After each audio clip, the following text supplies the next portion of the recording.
We will discuss transradial approach for addressing the vertebral and basilar arteries lesions. As you all know that there is very little in the literature as far as this particular issue is concerned. Our own article on radial approach for the stenting of vertebrobasilar artery stenosis has already been published in Cath Cardiovascular Intervention in 2010. There are some other workers who have done their work. I personally feel that it is very important to understand because this is one area which has not been explored by interventional radiologists as well as interventional cardiologists. Here we will show you a few examples of ostial vertebral, intracranial vertebral as well as basilar artery lesions and how we dealt with them using the transradial approach. This is an example of a tight left vertebral ostial stenosis which has been addressed using the left transradial approach. You can see that the lesion is profiled. A 6F JR4 catheter has been used and a 0.014 inch BMW PTCA guide wire is negotiated deep into the vertebral artery. Now, a balloon expandable stent is placed across the lesion. Stent deployment in progress. This is satisfactory end result. This is a case of stenting of chronic intracranial left vertebral artery stenosis using left transradial approach. The lesion is profiled. Note that the ostium of left vertebral artery is cannulated using a 6F internal memory artery guide catheter. A 0.014 inch BMW PTCA guide wire is negotiated across the lesion and tip is parked distally in the basilar artery. A 2.5 mm PTCA catheter is negotiated through the curves of vertebral artery into the lesion. Ballooning is in progress now. This is the balloon result. Now, a balloon expandable stent is negotiated across the lesion.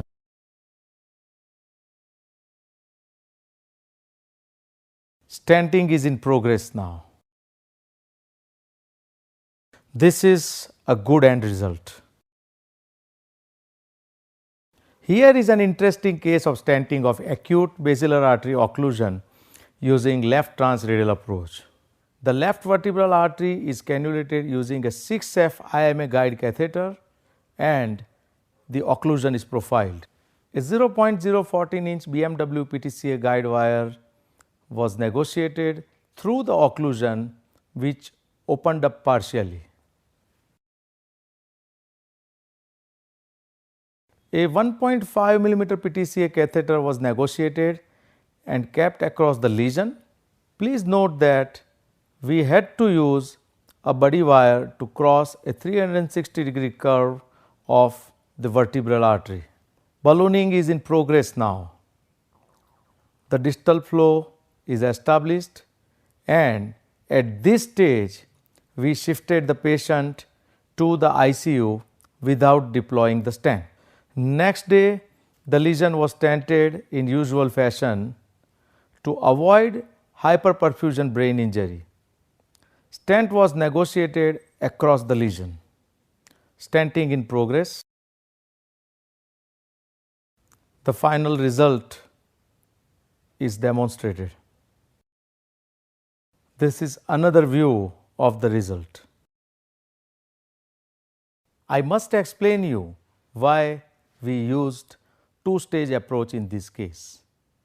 There is an entity known as hyperperfusion injury which takes place in the intracranial artery, particularly when you open up the acute occlusion. All of a sudden the blood will gush to the distal part and that leads to severe hyperperfusion related injury and intracranial bleeding.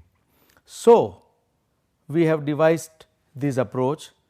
What we do in acute basilar or vertebral artery stenosis is we just give a little bit of opening to the total occlusion, so that the distal brain tissue gradually gets adapted to the blood supply. And next day we go ahead and stent the same area, and this is how they are able to tolerate it better, and we avoid hyperperfusion injury. Although there is no data available on this, this particular technique works out very well for us, and it has some definite logic for the explanation.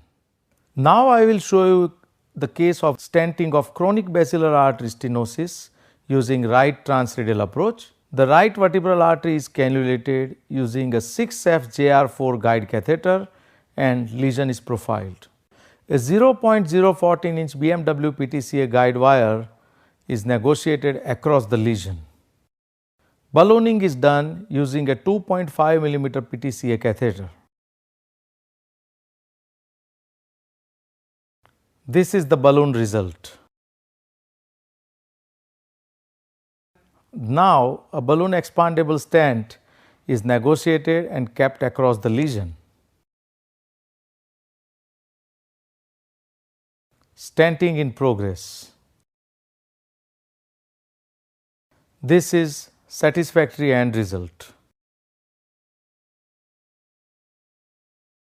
Another view demonstrating the result.